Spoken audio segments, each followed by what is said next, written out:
Hi, everybody. This is Joe, and today I have with me Jennifer Delliquadri, who is a lovely human, a woman's coach, a midlife coach, and we're just going to have a video conversation.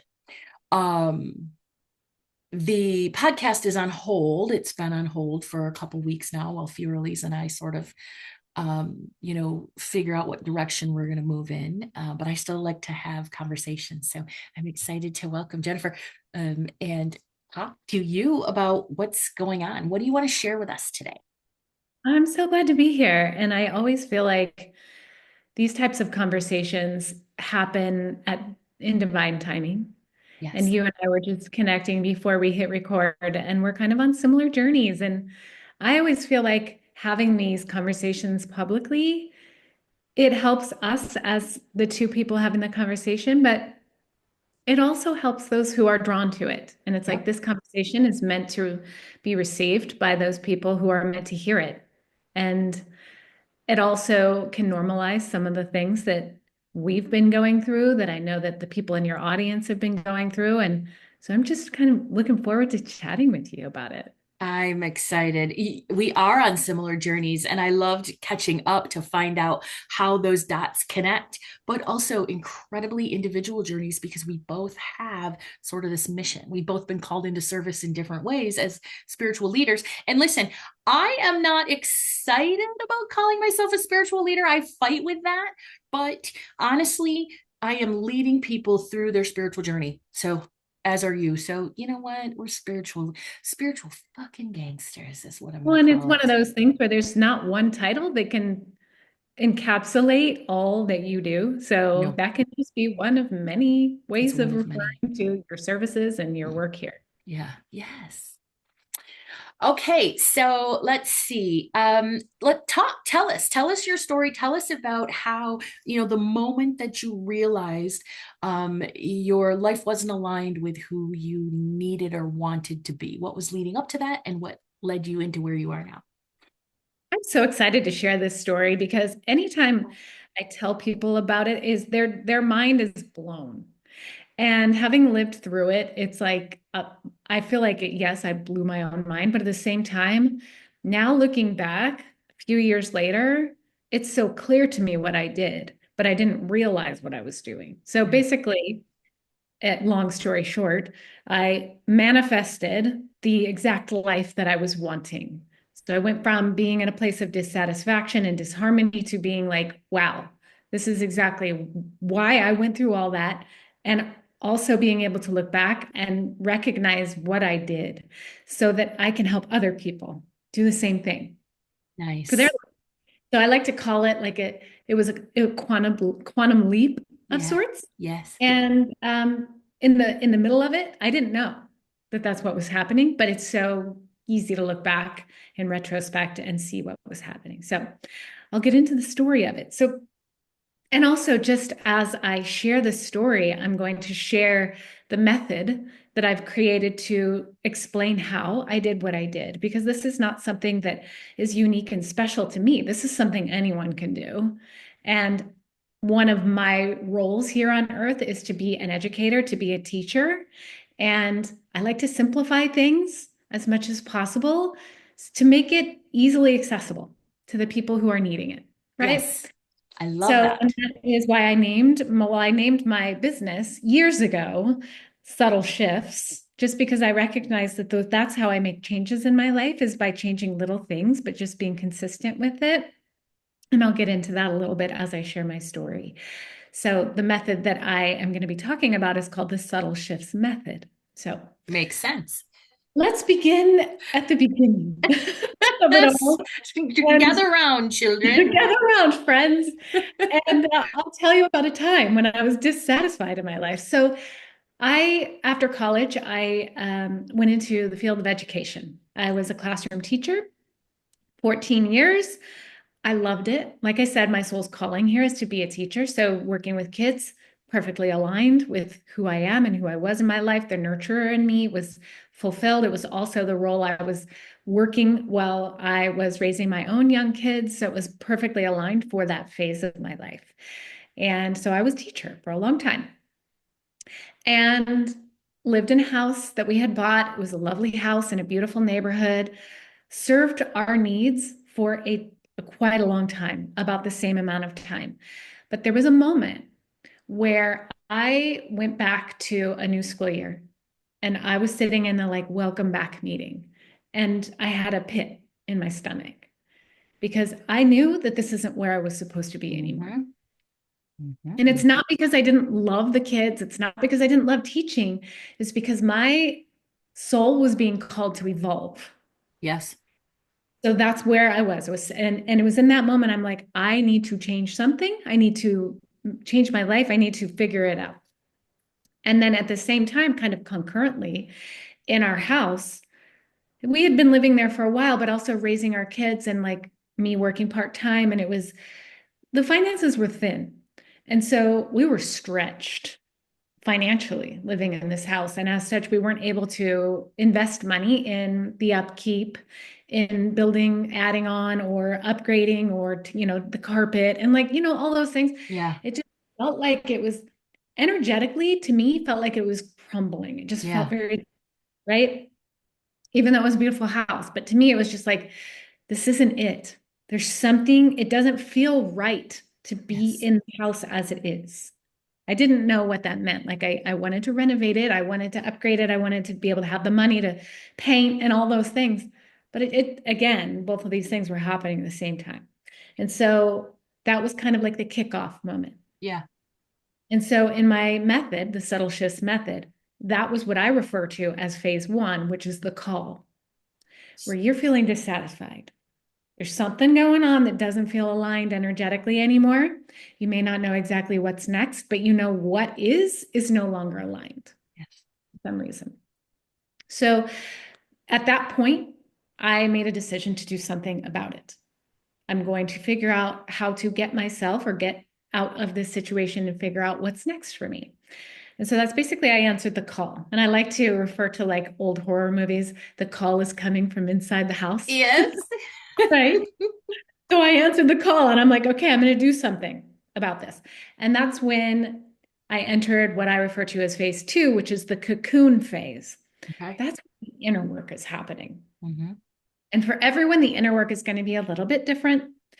And it's based on intuitively what you're feeling drawn to, what feels right for you. So for me, there were many components to this. One was getting clear on what I did want. So if this isn't it, what is it I want? And a lot of people, I know myself included, I get into overthinking. Like, Yep. I'm not sure if that's what I want. What if I get there and I don't like it? Like the overthinking. But there were things that for sure I knew I wanted. And I wanted to live in a house that I didn't feel like was crumbling around me. Right. Right. So I started with that. I didn't know what the career was going to look like, but I knew that I wanted my house to look and feel a certain way when I was in it. And so what I did is I wrote it down. I wrote down kind of like the vision of what I wanted my life to be in the present tense with Nice. gratitude. So I'm so Yes. grateful that blah, blah, blah. And I just free wrote and let that be there on the paper. And then I got to work spending intentional time every day, visualizing in my mind what I had written down. Yes. Yes. Very So I would important. read it myself, and then I would sit and I would just visualize it. But instead of just focusing on what I would see, I really focused in on how it would feel to me Yes. to have that. Yes. I got to I do this. visualize myself, right? For sure. Sitting on a couch with this kitchen behind me and all these things.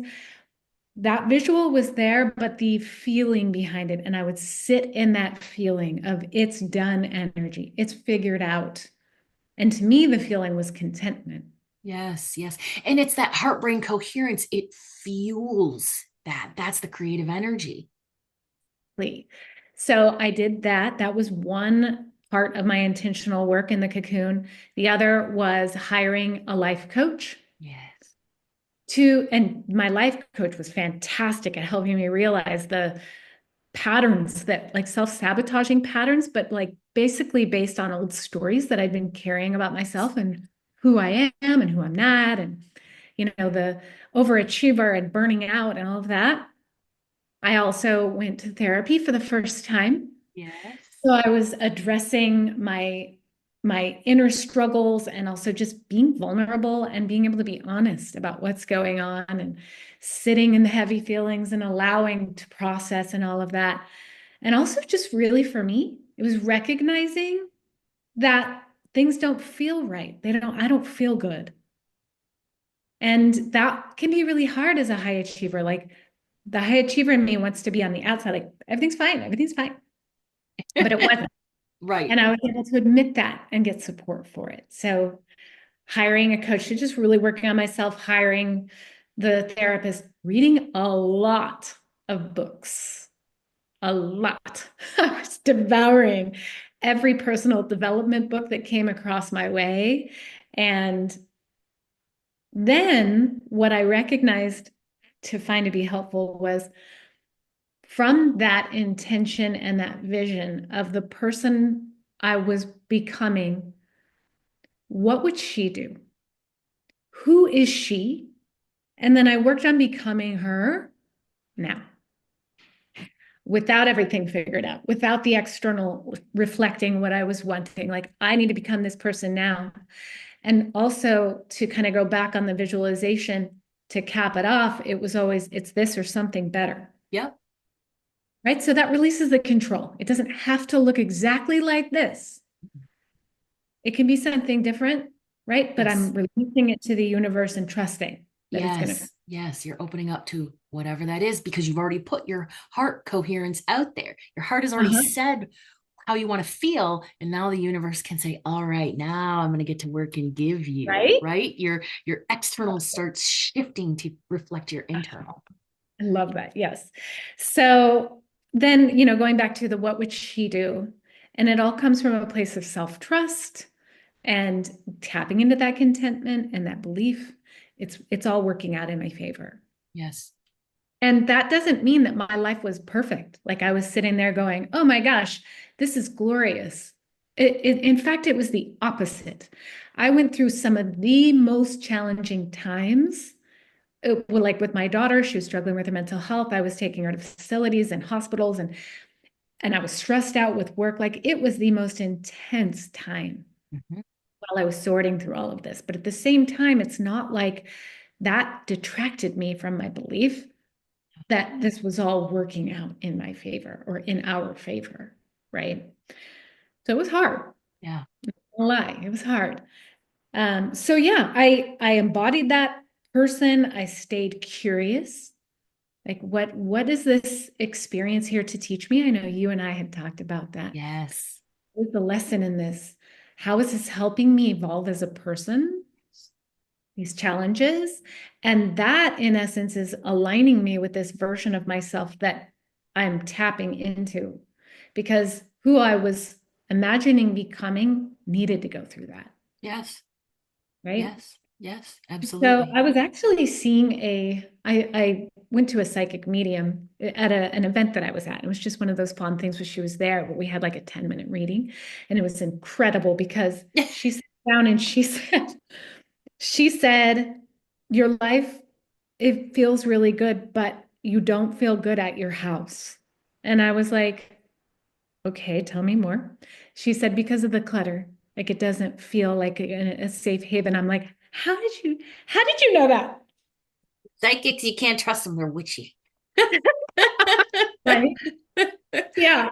So I was like, oh my gosh, she's so right. And so I went to see her a couple more times. And when I was in the thick of my challenges, she sat there and she listened and she said, this is what you asked for Yes. in the most loving and compassionate way. This Ah, is what you asked for. And yes. I was like, you're right. It is what I asked for. It is. It is.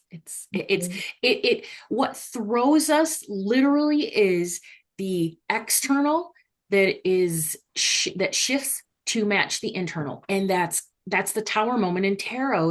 It's chaos, it's discomfort, incredible discomfort. You're being pushed so far out of your comfort zone and you completely release or lose Yep. control. And that's what where people get um I don't know, thrown off, right? That's where this comes in like, nope, nope, nope, nope, I'm not gonna make any changes. This is too much. Exactly. And that's the thing too that I talk about in the cocoon. There's like two parts of it. The first is where you are doing the work and you still kind of feel pulled back to your Yeah. safe Yes. Yes. no, right? The comfort, i.e., complacency Yes. that Yes. you know you don't want, but it also feels safer. Like if I go back there, I Yes. don't have to deal with this, Mm-mm. right? And then you evolve into the person who's more aligning with the future version and there's momentum and it feels like you feel a pull a little more. So it's like making it over that hump Yes. and Yes. It's continuing it, consistency that's and not hard. making it mean anything about you or your evolution and just trusting. Or your worth, right? Yeah. Why does no one value my services? Because I'm not booking right now. It has nothing to do with your value. You're being shifted toward that thing that is meant to change your life. It's the ego that's constantly being challenged, Yes. right? Like what is like the I in it. Yes. But the more you can make it about the soul and the souls of other people, make it less about me and my success and my money and my house and my car. That's not what it is. It's like you were put here on this earth at this time to be this, to do this for the greater good of humanity, not for yourself. And so often people think, I don't want to be in service to others because there's such a negative connotation, but you're not being asked to be in service to others in servitude. You're being given the opportunity to be in service to others in joy by doing the thing that lights you up. And I really, really, really am hoping that that becomes a general reframe, in the months and years ahead as we move into this new phase of existence. It needs to be rephrased and embodied. Absolutely. I completely agree. And so there I was in the midst of the struggle, knowing that I wanted to evolve myself out of my career, knowing that I wasn't sure what was going to happen with my house, and also in the midst of the struggle. And through the various conversations, that's when I decided to take action and I signed up to do a coach certification. So I Nice. decided to do that. That felt really liberating. It felt very aligned. And so I took action there. And then this is where like the quantum leap kind of everything aligns kind of happened is that my family, I'm really close with my family, my extended family. So I have my family of four in my house, but then I also have my parents and my sister and her family and my cousins, and we're all very close. We do all family events together. We were living in San Diego at the time, Yeah. and I'd lived there since I was 10 years old. So I'd lived there for a long time. This is where I grew up. It was my identity, somebody living in Southern California. And as a family, we had kind of explored the idea of moving somewhere else, specifically the Pacific Northwest, because we thought it would be fun. It would be an adventure. It's a beautiful place. We had family who lived in the Pacific Northwest and we'd visited and we're like, gosh, that would be so fun. Wouldn't that be so fun? And we always like talk about it and dream about it and just know that like, hey, if this ever happened, it's all of us or none of us. Like this, we're all in this together if it happens. And so the school year starts in like August, September. Around April, there was a plot of land that was made available and it wasn't listed, but we had somebody on the kind of the lookout who found it. And it had three 5-acre plots of land available adjacent with a view, which is exactly what we imagined we would want. Hmm.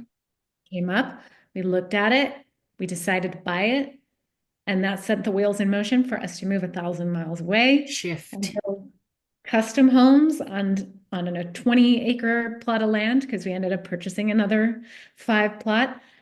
And all 17 of us packed our bags, sold our houses, and moved 1,000 miles. Wait, what? 17? I'm telling you, it's the extended family. This is not just my family of four. Oh my gosh, that's amazing. 17. You started a little colony. We did. It's a Yes. compound. I Yeah, love that. Oh my God. Okay, so you guys all live on the same, all sure within did. each other? That is incredible. That is amazing because the support system that you have is it's okay, goals. I don't have 17 people that would move with me. Well, right. That's why we have lots of land and our own houses. We're neighbors, but we're not living in the same house. Right. Yes. Oh my God, I love that idea. That's such a Yeah. early American trade, right? Right? It's phenomenal. I love that. And so it's like the chips were dust or everything like we just sparked, right? And we all, there were 4 homes that were sold within a span of, I don't know, a couple weeks. Hmm. And we all packed all of our stuff, Hmm. left on the same day, got in our car.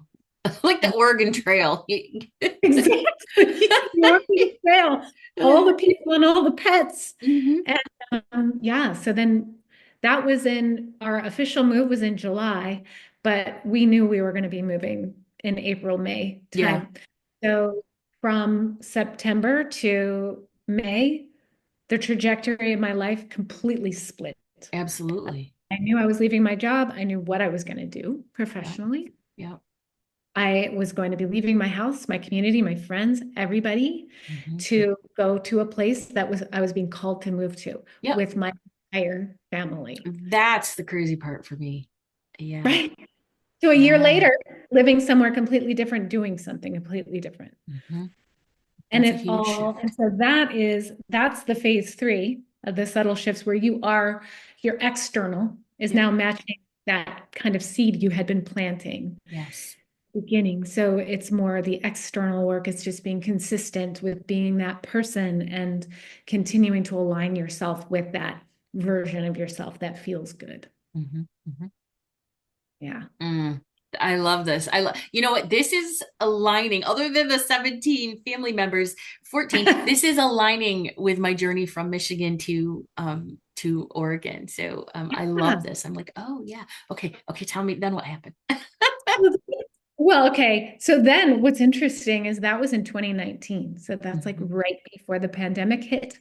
Oh And yeah, yep. a divine timing in a way, because living down there through the pandemic, I can imagine it wouldn't have been like a big problem, but we were all able to be together. It didn't happen during the move. So it was really good. Yeah. And so that is the process that I have created to basically explain how to shift your life from a Yes. reality that doesn't feel aligned to one that does. And when I look back on my life, it's something I've done, not exactly the same, but it's something I've done these 3 steps over and over. So when like losing weight or getting a job that I wanted, it was always the same process. And even now I'm in the process of the same thing and I'm doing it again for something new, right? It's like repeatable and it Yes. works every time. Every time it works.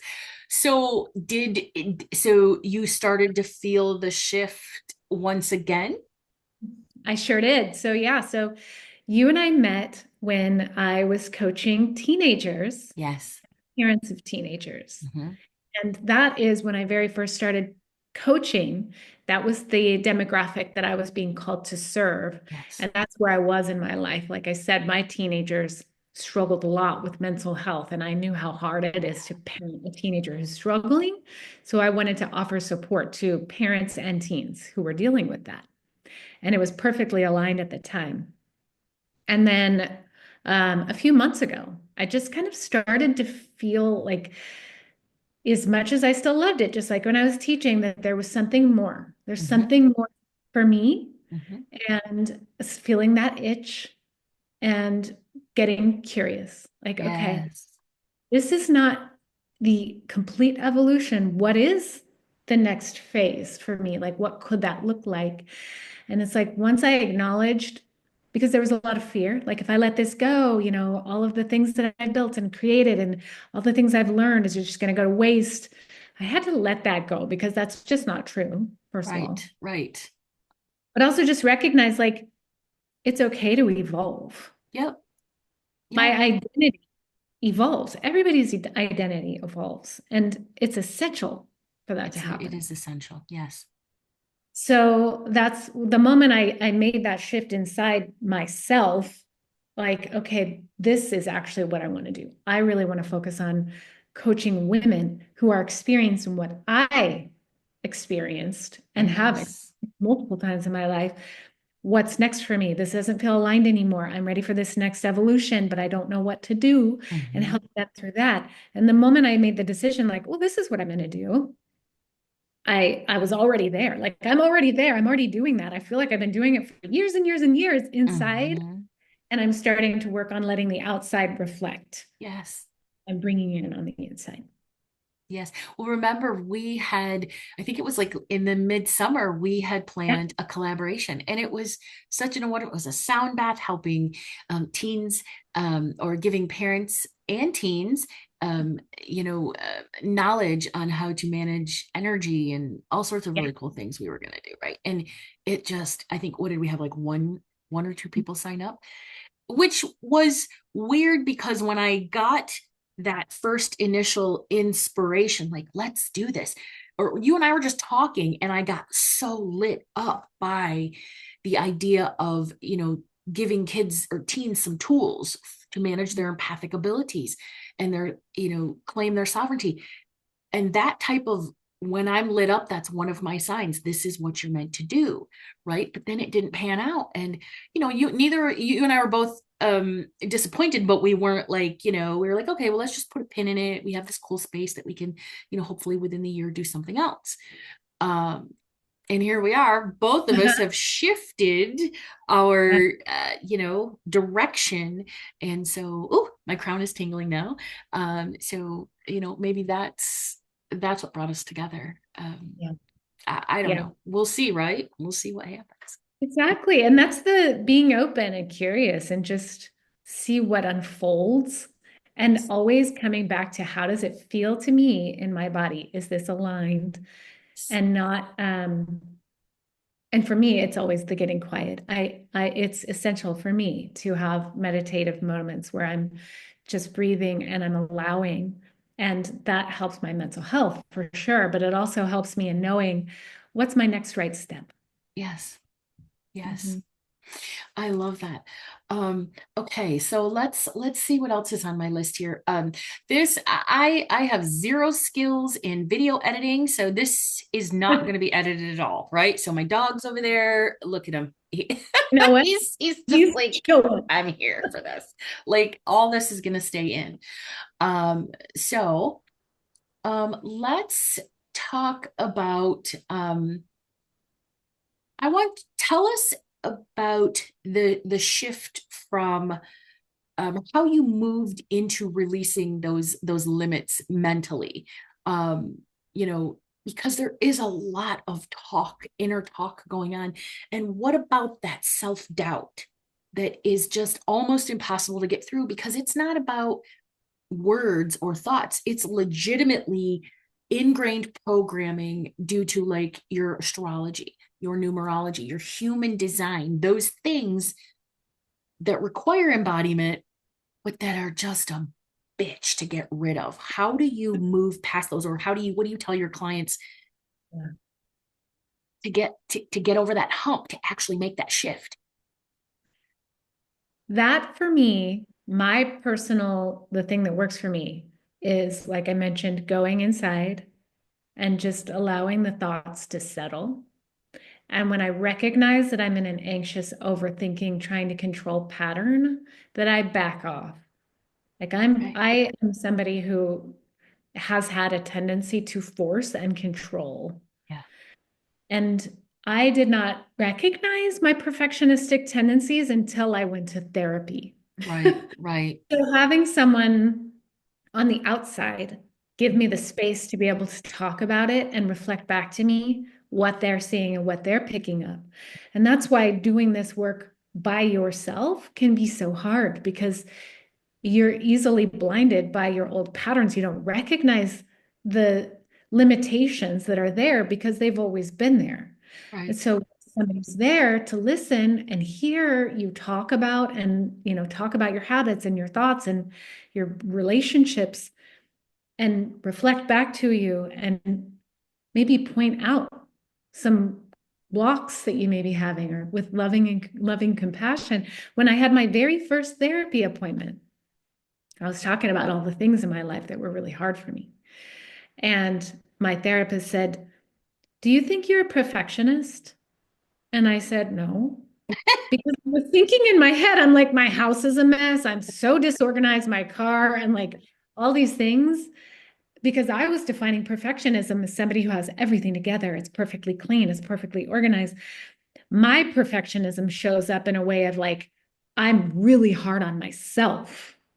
It's that it's never good enough type of thing, Yes. right? Yes. Yes. And so after, we talked a little more, and I was talking about a little more things, and she's like, "You still sure you're not a perfectionist?" I was like, I like how all right, all right, you got me. I, Yeah, I like how she's calling you out with a question. Let's for rephrase this. sure. Uh-huh. Uh-huh. So really having trained professionals who are able to compassionately hold space and lovingly challenge me Yeah. in my processes and thoughts and self-sabotaging behaviors, Hmm. that's that is probably one of the biggest things that helped me transform and shift, is being willing to be vulnerable Yes. and accept and hear with curiosity what other people could be Yes. in what I'm doing. Yes. I actually, I guess, joined or got a therapist. I think it was about June or July. And earlier in the year, last year, I remember that I actually applied for acceptance into a program about March. And then I forgot. I forgot that I had done it. And, as the universe typically does, it synchronistically showed up where I got the email that said, "Hey, you've been accepted to the program at the perfect time, like when I really needed it." And the thing about it, and I still see her. I see her every 2 weeks. I wish I could see her once a week. But the thing that I love about her is that I finally, one of the first things that I recognized was that, oh my God, I don't have to figure this out alone on my own, because I struggle, right? I can't figure this out. And she points out perspectives, like you said, lovingly, and gives me tools. Just yesterday, I was processing something, and I was doing my EDMR, eye movement, EMDR, to yeah. EMDR. Yes, I always call it I like the D to come first for some reason. She corrects me too, and I'm like, I'm like, I said it wrong. Um, Uh-huh. and it's like it really does work. I can feel that process pulling me out of that so that I can then reframe it. And I love having a therapist. I love it because, again, you don't have to process these things alone. Yeah. And that's the key. And the other thing that I've learned from it, so if anybody's out there and they're considering therapy, and they're worried about, the shame of it or whatever, oh my God, this is a gift that you give to yourself. But I have learned through this process that am, I've learned how to hold, how to accept, and how to honor my fear in order to process it. Yes. And that, I think, if everybody in the entire world learned how to do that, we would have so fewer problems. Yeah. Yeah. So I give, I don't know, honor to anybody who has a therapist, because it's a beautiful gift to give to yourself. It is. And Mhm. to be able to just acknowledge that something is not aligned, or not, like that you have patterns Yep. and beliefs about Yes. yourself that you've been carrying for maybe even not even through this lifetime, from past lifetimes. They're there and they're part of you. And There are stories that are created based on things that have happened, things that haven't happened, and experiences. We all have told ourselves stories about life and ourselves and the world and people. And sometimes those stories are not true, Right. but we believe them to be true, and they're Yes. holding, Yeah. right? Yeah. And that's all it is a willingness to look at the darker sides, experience the heavy emotions, and know that they do pass. Yes, they do. It's hard. It is so hard. The other day I was scrolling through something, I forget what it was, and it was giving me this list of things that should be looked at in order to, I'm not sure what it was, but it gave me such anxiety. And I'm like, no, no, no, no, no, I don't want to go there. It's too heavy. It's too heavy. Right. And then I was like, well, if I don't go there, it's never going to be addressed. And Right. so, there's also a process of sort of hyping yourself up to do the thing that you have to do.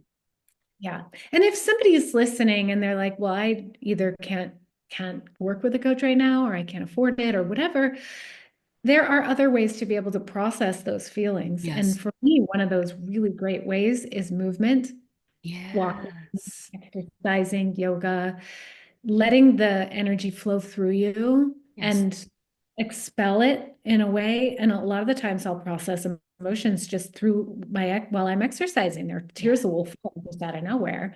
Oh, I don't even necessarily know what the tears are about, but it's just like it's energy flowing through and then just allowing it, because so often it can get trapped. it gets trapped So for if sure. you don't have someone in your life that you can talk to Mhm. about these things, to be able to just move your body in compassionate ways and allow the energy to flow through that way. There's so many beautiful ways to do that. I have an acupuncturist in the last session I was in. I've got all these needles in me, and she's typically like, stay still, right?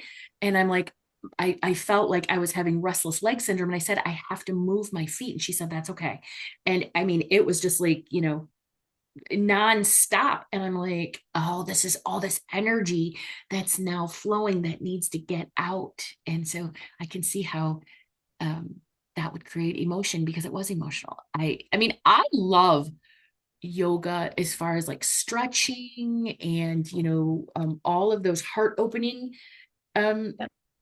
I don't know, poses or whatever. I can't get down on my knees, and so I'm like, I'm like, I gotta do it in a chair. But man, is it a wonderful practice to connect to your body and connect your body and your mind. And grounding and safety. That's also somatic movement. Same Yes. idea. It's being able to move your body in ways that feel soothing and safe. Yeah. Yeah. And then you're valuing yourself first, right? First and foremost, I value myself. I'm giving myself this, this clearing, this love, this care, this attention. So let's talk a little bit about life's challenges as a call to evolve. Mm. You are able to recognize a challenge, and instead of saying, why is this happening to me? You know how to say, what is this teaching me? What is this showing? So what advice do you have for people who aren't there yet, who have a reactionary sort of, well, reaction versus a Mhm. curious reaction? Yeah. So a lot of the time, the reactivity comes from ego, the ego self, and it's a self-preservation. And it's based upon what will other people think, right? Mm, What's the outward perception? A lot of the time, reactivity comes from that. It can also be a trauma response, yeah. right? Out of our hands, and we don't necessarily have control over it. So just notice, like, if you are feeling more reactive to what's going on, to as much as possible, approach it with self-compassion and Yes. understanding, Yes. right? Like your body is either responding out of habit or out of being triggered. Your mind is used to responding in this way. So first, just compassionately recognize this is what's happening. The next thing is just curiosity, as much as you can access, to get curious about your response, Hmm. get curious about the situation. A lot of the times we're triggered by other people. So you're making meaning. Oftentimes we make meaning about what's happening. And to be able to get curious, what else could be going on? And that's where that question lies. What might be the lesson in this? Why might this be happening to serve me? That's where that comes in. So first starting with compassion and then just getting curious. So a little story with that is, like I mentioned, I was supporting my daughter through her mental health, and she went to a residential program in another state. And so I lived over there with her for several months. And so she would go during the day and I would have the day, and then I'd pick her up and we lived in a hotel. And there was a moment in there where I was like, and it was also in the middle of the pandemic. We'll just throw that in there. And I was like, here I am in this hotel in the middle of a state that I've never been to while my daughter's struggling with her mental health. And I could very well have just shut down and said, this is the worst thing ever. My life sucks. And why does everything happen to me? But I didn't, because I knew in my soul that this was part of our journey together, her journey, and also my journey. Like I needed to experience this. And so in that moment, of course, constant self-compassion and being able to like talk with therapists and coaches and things like that. But also just like, what's the lesson in this? Like, Yeah. what am I learning about myself through this? What am I learning about her? What am I learning about the world? And there was so much when I was able to lay down the reactivity and the judgment. Mm-hmm. Mm-hmm. Just It's hard for people to um turn to self-compassion because I it's not something that's taught. We don't know, right? Especially perfectionists, right? Because we internalize everything as I'm supposed to make sure that everything in my life is exactly what it's supposed to be. I should be able to do this thing or fix this thing, right? My friend Jane calls it shooting on ourselves, right? Like this is such a hard concept, self-compassion. But also, when we have somebody like a coach, give us those tools, like you said, the gifts that you come up with, it teaches self-awareness. And the gifts that we can then come up with and shift that perspective and say, oh my God, this Mhm. sucks, but look what it is teaching me, look what it has taught, and look what I have used or leveraged, I don't know, as a result to be here. So there really is beauty in challenge, but nobody wants to see that.